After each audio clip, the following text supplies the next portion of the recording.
All right. Welcome back. Thanks for joining us after lunch. As people stream in, we'll give them just a minute to get settled, but I'm happy to introduce our next presentation, which is on the latest developments from the 3D groups within the IIIF community. So here to discuss that, we have Ronald Haynes, Ed Silverton, and Julie Winchester. Thank you, Josh, and thanks, Glenn, for setting it up. Hello, everyone. What? 20 minutes including questions. Thank you. So we have 20 minutes, including questions. So that means we're going to talk fast, but also the slides will be available, and please see us at any time during the conference as well. So you know who we are. We'd love to know who you are. Thankfully, we know many of you, but not everyone. And here we have two 3D groups.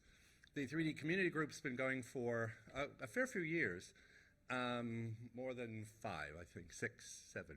And more recently, a year and a half running now is Technical Specification Group. All of this is online, so I'll zoom through it. And just a couple of light provocations. What we're hoping to be able to do is enable digital dioramas or a meaningful metaverse. And we'll say more about how they connect together as we go along. This is a very interesting project. Some of you may have come across this, which is based in Scotland from some years ago, a Pictish ruin of ancient carvings that the people who found it weren't quite sure how it went together. There's so many small pieces. So what they did was scan it, put it in an environment online, and ask the world, could you help us put this together? And so they had people try it out and sort of see what might work. I think it's a hint of where we might want to get to, is be able to put things back together communally. And what we know is that we have pieces of ancient pots and carvings scattered in different collections around the world. And sometimes we know where all those collections are. So the two 3D groups, I mentioned the community group, like other IIIF community groups, is open to anyone who's interested. Come along and share some of your project work, come along and hear about other people's projects, and we've had quite a long list, and in our running notes we have recording links to show you more about those groups and presentations. In the technical specification group, which meets monthly as well, both meet monthly, we have a charter we're trying to implement, looking at user needs and collaboratively trying to create technical specifications to add 3D to the presentation API.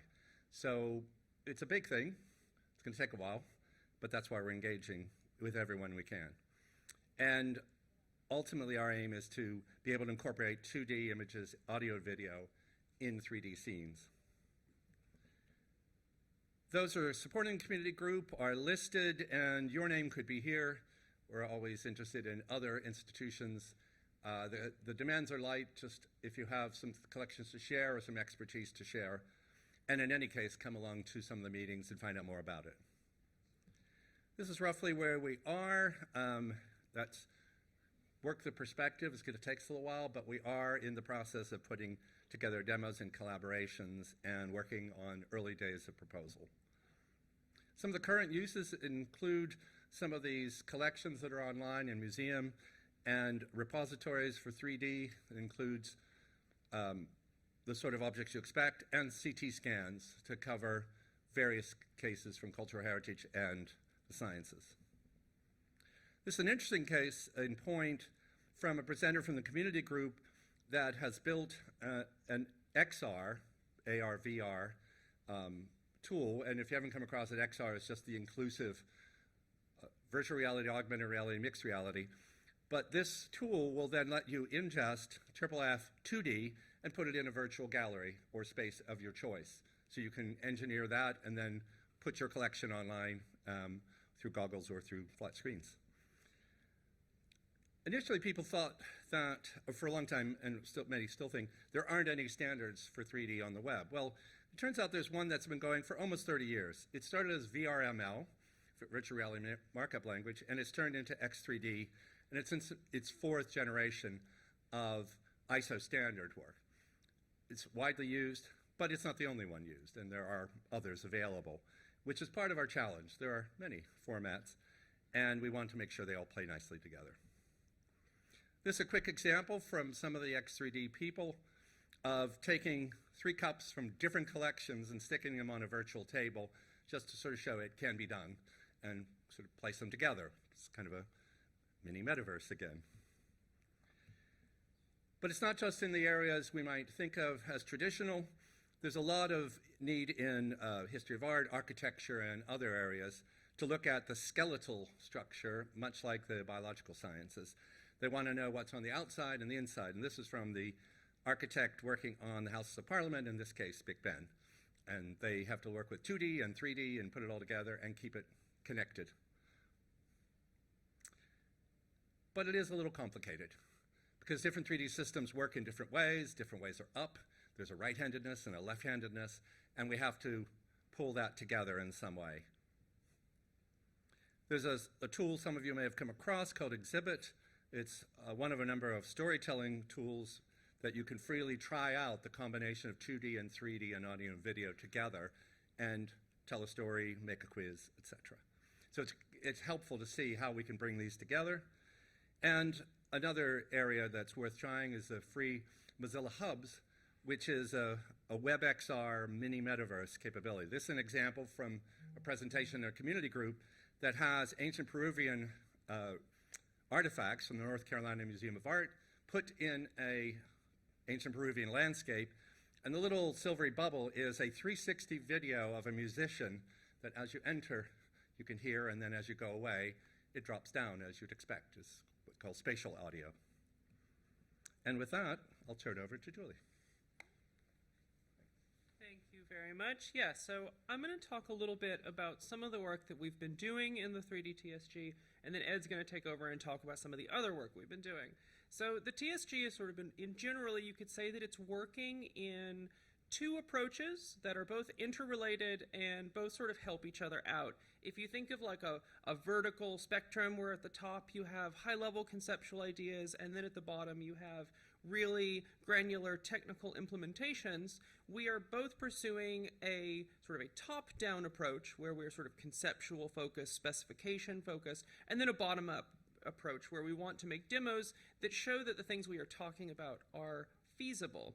And that's, Ed's going to talk more about that, but some of the things that we've done in that realm are, first off, we're just examining existing 3D viewers and their annotation strategies to figure out what's the like the mutually intelligible feature set between these, creating to start with, very simple JSON-based demos just to demonstrate that 3D use cases can be applied across multiple viewers, and also to, eventually we're going to ship those demos to more IIIF actual JSON.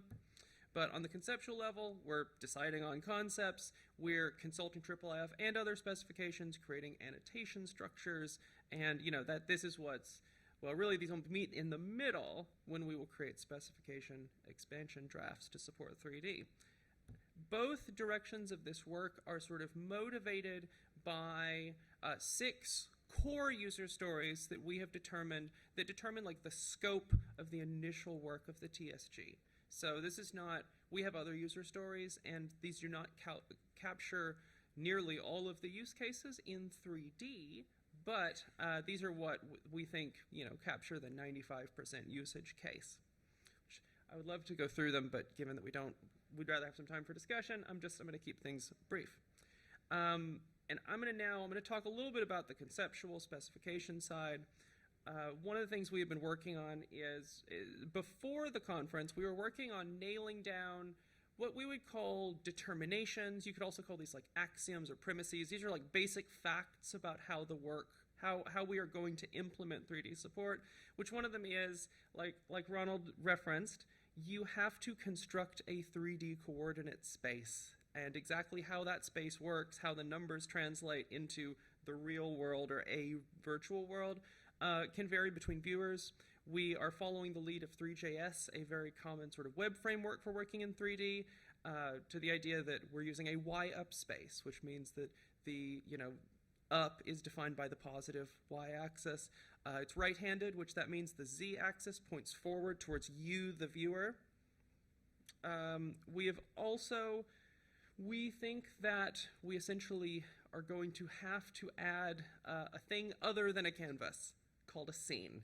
And a scene is like a canvas, but different. It's different from a canvas in that it describes an infinite, boundless 3D space with the origin at the coordinate 0 point instead of your canvas with your origin in the top left, where you have strictly bounded height and width. But scenes are like canvases in that you can paint annotations into them. They are again different in that those annotations are being painted into 3D space and will include 3D content like 3D models or other scenes. You should be able to put a scene in a scene in a scene, turtles all the way down, or you should be able to put 2D canvases or 2D images, 2D audiovisual content in the 3D space as well. So that's just some of the basics that we felt like we had good group consensus on before the conference, and yesterday we had a workshop. And I apologize actually for everyone who's in the workshop, because if you were there you would know this is not what most of the workshop looked like. We neglected to get a picture of the actual workshop, which is a big group, about 30 people in a room doing something kind of like this, but we got a picture of the afterward sort of whiteboard session. And we were really productive. Honestly, I feel like for me, it's such a good reinforcement of why we have conferences, why we don't just do everything on Zoom. And I'll skip to the end a little bit before stepping backwards a little bit. We were so productive that by the end, Rob Sanderson was able to put together some, basically like a IIIF manifest using these concepts. This is a 3D IIIF manifest. It is defining a scene. It is selecting a 3D polygon space for the annotation to place. It is using rotation and scale and translation transforms, and it's putting that, it's all basically to put probably some sort of 3D model in a 3D space. And this would not have been possible without the 3 hours that we had yesterday. So, but I'm going to back up a little bit. Some of the things we did accomplish there, where we were able to sort of talk through this scene concept, figure out if a scene has properties, what properties does it have? How does it differ from a canvas? We started with this requirement case for if you want to put a 3D model in a space, which is a good list of requirements. But we went to a much more specific, much longer, much more fleshed out case where we were able to really, really flesh this out. And again, I would love to go through all of these. We just don't have the time, but the slides will be online, or we can explain it, any one of us. And, the work, obviously, that happens at conferences doesn't just happen in the workshop, in the conferences, because we also had some really productive, a subset of that group had very productive conversations over a drink or two afterwards, which then let us flesh out some of the other things that you need, because 3D needs things that 2D doesn't need, like camera annotations, defining sort of a viewport into a virtual world. Or, what do you need to make 2D canvases that look into 3D spaces? Or if you want to put a text label annotation on something, maybe at a point, or maybe at a rectangle, or maybe at a polygon, into that 3D space. So yeah, I feel like we've managed to push this a good way just over the last couple of days. But for some of the other work the TSG has been doing in terms of technical demos, I will hand things over to Ed.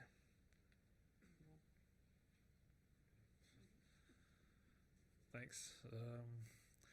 So one of the things we're interested in doing is kind of creating actual real demos that people can try out and play with.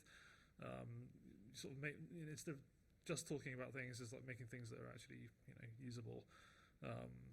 So we've been using something called CodeSandbox.io for this, which is like a really neat way of kind of prototyping things quickly on the web that can be forked, just like a kind of a GitHub repository. And one of the sort of first things we've been looking at, we've got these two kind of core user stories here. So 3+ viewers using a common JSON annotation format.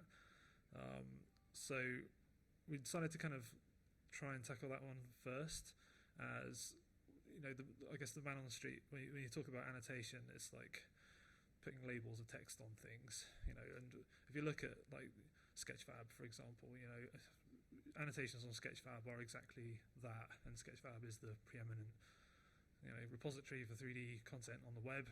So And we're keen to, and we are working with Sketchfab as well, so that they've produced a demo which is able to load this annotation JSON format that you can see there. But we also have it working in Model Viewer and Smithsonian Voyager and X3D example, IIIF, which is Morph Sources Viewer. And you can see in the image there, underneath, that's Model Viewer, which is Google's technology. And underneath there, you've got a kind of a text box with that annotation JSON in it, which is creating the visor and the glove sort of point annotations. So all of those sort of 5 viewers can do that with that JSON format.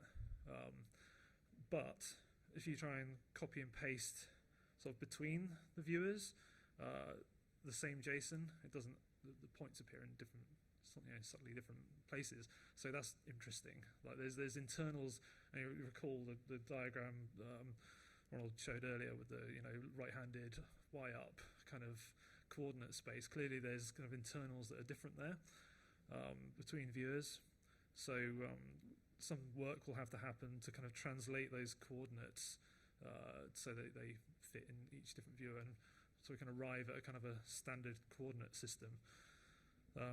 So yeah, that's really real progress there, and we're closing in on having actual interoperable textual annotation standard for 3D viewers. But obviously, there's more to it than that. We want to be able to, as we all know, like when you annotate an illumination onto a manuscript, that's a different form of annotation to textual annotation. It's annotating images onto a shared canvas. So obviously, in order for this thing to be like a proper kind of IIIF kind of experience where you can combine objects from different repositories, we're going to need to be able to annotate objects together as well. So the Smithsonian created a demo where they've put a baseball bat in the hand of this astronaut. So I had a go at copying their JSON and into my own 3JS based viewer, and the baseball bat's on the floor. So clearly, again, there's some kind of mismatch going on there. But we'll keep working on that and figure out why that's happening. So here's some references you can look at, and how to get involved with our group. Yeah, and these will all be available afterwards. I'm not sure what that quote is. Maybe Ronald can expand on that. So we're going to wrap up. Do we have any time for questions? No, yes? No? Okay. Okay. Well, this is some nice quotes from Nikos Kazantzakis that is sort of how to make the impossible in a metaverse. And with that, we thank you very much.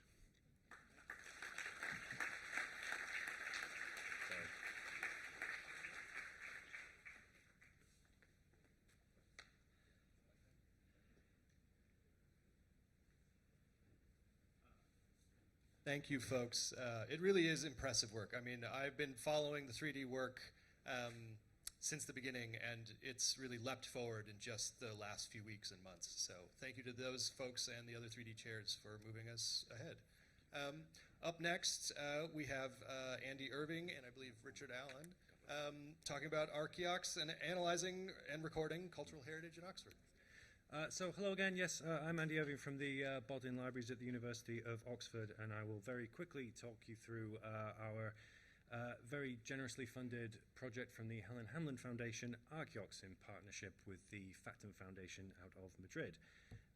And I'll just start by saying that this is on behalf of a larger group of people who I've tastefully blocked out most of our faces, but particularly our senior photographer, John Barrett, who does most of this photography himself, Jorge, Cano, who does most of the technical kind of building of the machines, and Carlos Bayod, who's the kind of head of 3D scanning.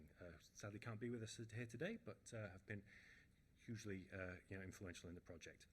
So I will just briefly show the press release from February 2022, which kind of announces it, which is what we tend to do, put out press releases announcing that we're going to do something impressive.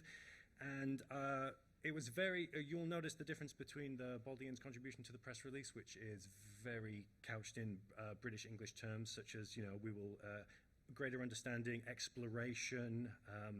Hopefully there will be some output that we will deliver via digital body-in. And from Adam Lowe, the founder of ArchiOx, founder of Factum, yes, this is something IIIF protocols. So very different approaches to the two things, but it's very clear it's a research project that we're doing, and we were concerned with finding ways to make use of the recordings and disseminate them to a wide audience, or as wide an audience as possible, not just kind of take photographs and hold on to them. And so again, very briefly, digital body-in is the primary means of showcasing our digital collections at the Bodleian Libraries, first launched in 2015 and version 2.0 kind of late 2020, as well as some of our partner college libraries. We have a wide range of objects digitized, and we kind of present them in our custom IIIF viewer, but we also kind of make it available in other viewers, including access to the raw manuscripts, so that where we have content or want to highlight content and let users use it in a different way that's more appropriate, say if we have annotations, they can do so. So with that in mind, out of the way, I will briefly show some images. And so this is very dark, but that is an 18th century image of a copper printing plate, possibly. And like over the last 300 years, that's become very, very difficult to see with conventional photography. But if running it through our ArchiOx imaging pipeline, we're able to kind of remove the tone and color and instead look at the render of the 3D surface of the plate, and you can see the engraving again. But what's more exciting is the reverse of the plate. Copper plates particularly are expensive and often reused, and while we didn't know a lot about the front, absolutely nothing was known about the back. And from the color image, we can see some horizontal lines, and you'll have to take my word for it, they're very, very faint. But again, if we use the 3D recording and remove the color, we can see that it's a lot clearer that that is probably music. And if we add some of the original color back in, and a bit more texture, and then we can annotate over that surface to reveal markings, which we can then tidy up, and we can be pretty confident that that is roughly what it would have said, which we think is a piece of music inspired by Psalm 9, which again, a very cool brand new discovery that we've made using these techniques. But it's over a whole range of material that we've tried to apply this. So this is a Japanese ukiyo-e print, which is made using wood blocks on paper to apply color. And again, if we kind of show taking the color away, you can see the impressions that the paper is it's pushed down onto the woodblock from above. And again, zoom in around to some of the detail here. It's possible to see the textural elements that have been applied kind of very skillfully as part of the printing process. And these are the kind of details that you can only really appreciate through this type of imaging. Very difficult to see when studying even the original up close in person, if we in fact allowed you to do that. So, and again, very difficult to do with conventional photography. So, with all that said, our goal from the start was to deliver this through digital body, and hopefully, and my usual rule with these things is I'll happily change as much as possible, but the principle must remain the same, which is that we would like to present them consistently with the rest of our materials. And so getting labor-intensive kind of composite images of these into digital body would have been a very easy way out. We could have spent the funding on something more exciting. But instead, we kind of thought it would be best to kind of investigate how we can work with these outputs in a more interesting way. And so, as I explained this morning, we kind of thought these were analogous to multispectral imaging, and particularly the kind of cookbook recipe around the use of choice, which, again, very quickly to adapt to our infrastructure, we were able to kind of plug these into Mirador very quickly, and it doesn't look that impressive, but it's a step in the right direction. So our minimal presentation API extension just allows us to provide a bit more information then to a client, and by providing that kind of minimal semantic description, our custom client can interpret that and really explore them in all their full detail. And I'll hand over to Richard now to kind of describe the pipeline from photography to the screen. Hello everyone. I'm going to briefly go over the hardware that ArchiOx has made use of, and then in more detail I'll talk you through the development process we went to make a 3D overlay plugin for Mirador Viewer. one of the primary things that makes the ArchiOx project so exciting is that the hardware and workflow being used to make these 3D recordings is unique. Although the newest of the recording systems designed and built by the Factum Foundation has been developed over several years, the Bodleian Library were the first to make use of it. You can see an image of our colleague Jorge, and he's building, it looks like he's building the stepper driver, stepper motor drivers there. The main scanner that was specifically built for this project is called the Selen. It was designed and built by Jorge Cano at Factum Foundation. And the other one, there was another machine that was donated beside it called the Lucida. For brevity, I won't go into much more detail on that one, except that it can capture greater depth information, which can be blended with that of the Selen. So the Lucida can capture deeper objects, and then it can be combined with the scan from the Selen to create a composite. And if you want to know more about this, you can see our talk online, the December 5th talk online, which is available through the University of Oxford's podcasts. Before I proceed, as a reminder, for those who might not know, a normal map is a 2D image that uses RGB components of each pixel to correspond to the X, Y, and Z coordinates, respectively, of each of the surface normal for that pixel, which means that we can record the way light would interact with the 3D features of a surface as a 2D image.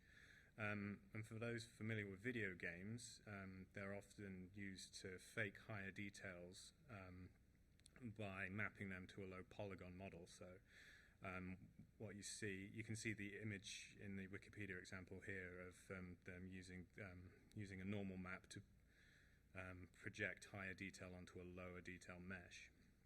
The Selen captures the same view 4 times with a different lighting position: north, south, east, and west.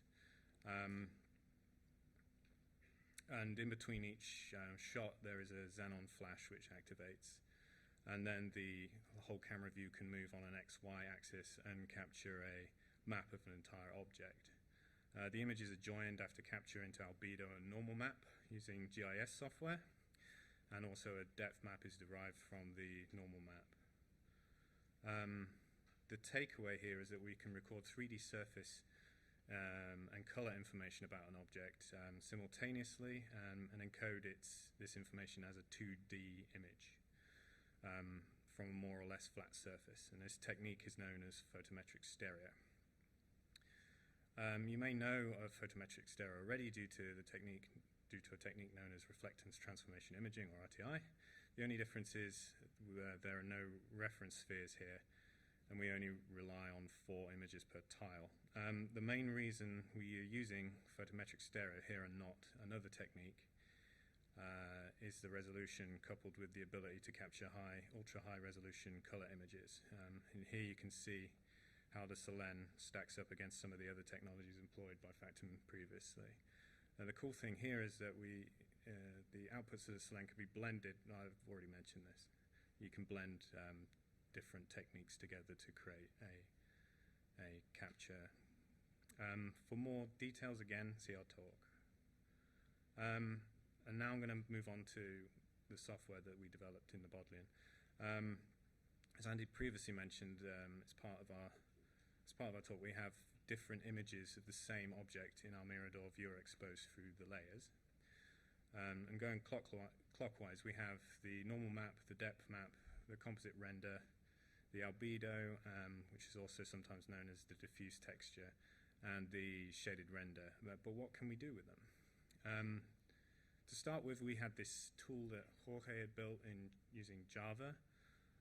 This took a normal map and allowed you to move a torch around to relight an object, but this was limited to something you had to install and compile on a computer, and it's quite a complex process, which usually only people like software developers would be able to do. So what we needed was something that worked within the web browser, and preferably with one of the viewers that we supported. And to get something like the examples made by Jorge working, we'd need to get the normal map and the albedo map and then feed them into a WebGL shader to produce a real-time render that could be relit, and the person could interact with the mouse to change the light direction. And from that, we had a basic specification for something that we should try first. The viewer that we thought would be the first one that we should investigate was Mirador, because this already supports the layers, and we already had it available in our digital modeling stack for testing.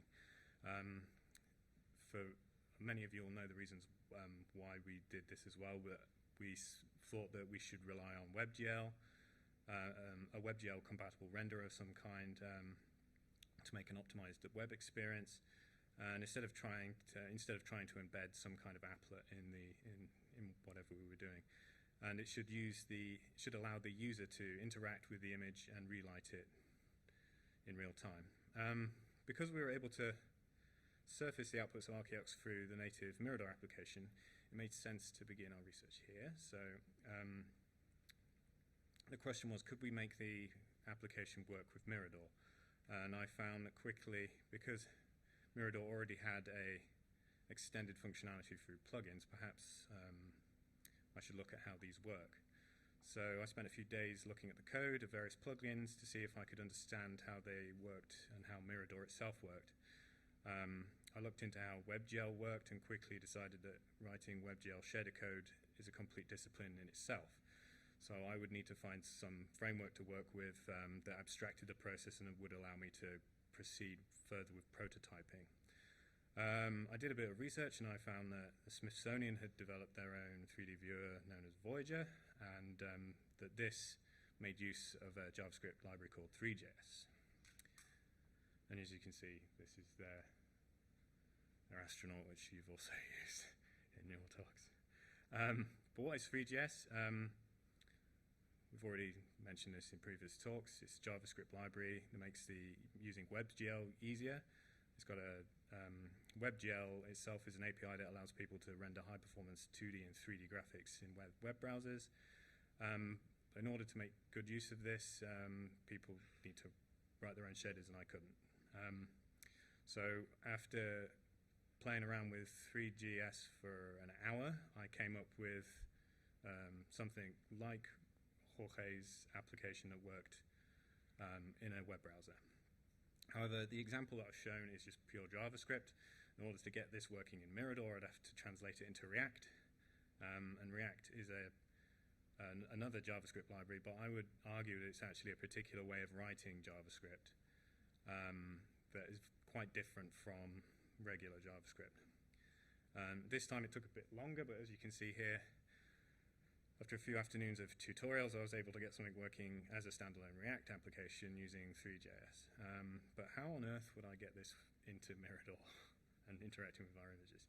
Well, to answer that, we have to go back to the idea that there are Mirador plugins available, and the Mirador community has a diversity of open source plugins that I could look at and see how they worked. Within a few hours, I had managed to set up a basic application that allowed me to get a button in so I could start debugging and digging deep into how Mirador worked. And then it helped me find out that a lot of Mirador's functionality is wrapped around OpenSeaDragon. And OpenSeaDragon was the actual component that I needed to take control of in order to do this properly.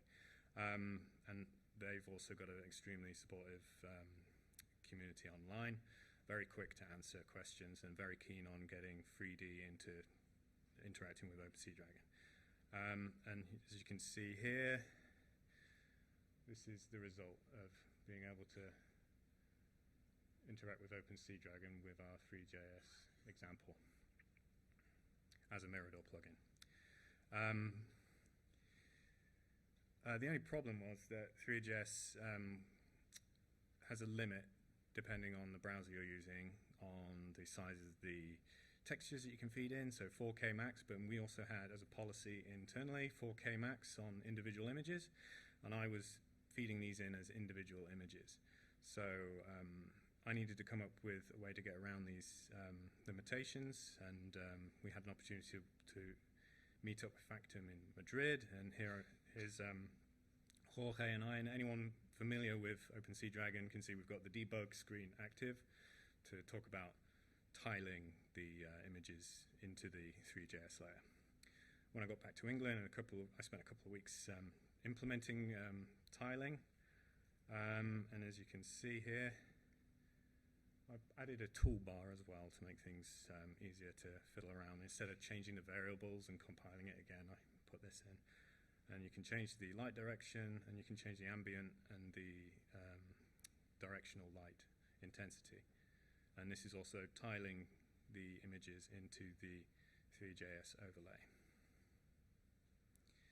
However, I was still doing stuff stupidly. I was reloading images more times than I could.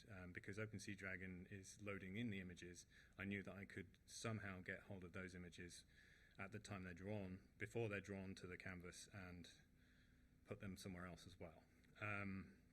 So it was a very synchronous process. And here's a snippet of how I got around it by using a custom tile loader handler to grab the information before it was drawn from the canvas, because I think OpenSea Dragon deletes the images after it's drawn them, so you can't get them again. I was able to draw them to the canvas by putting this in a particular place in our code. However, my code isn't the only problem. Mirador 3 itself will attempt to load all of the layers in at once, and I was finding that this was crashing our QA tile server because we had some images that were 10K across and 7 layers deep, which translated to tens of thousands of image requests. I decided to work around this by putting in a hijacking Mirador and switching the layers off by default and being able to toggle them off on and off individually. And here is the application that's been optimized. This is the big one. This is 10,000 pixels with 7 image layers, and most of them are switched off to only the ones I want. And you can see it's working quite smoothly here.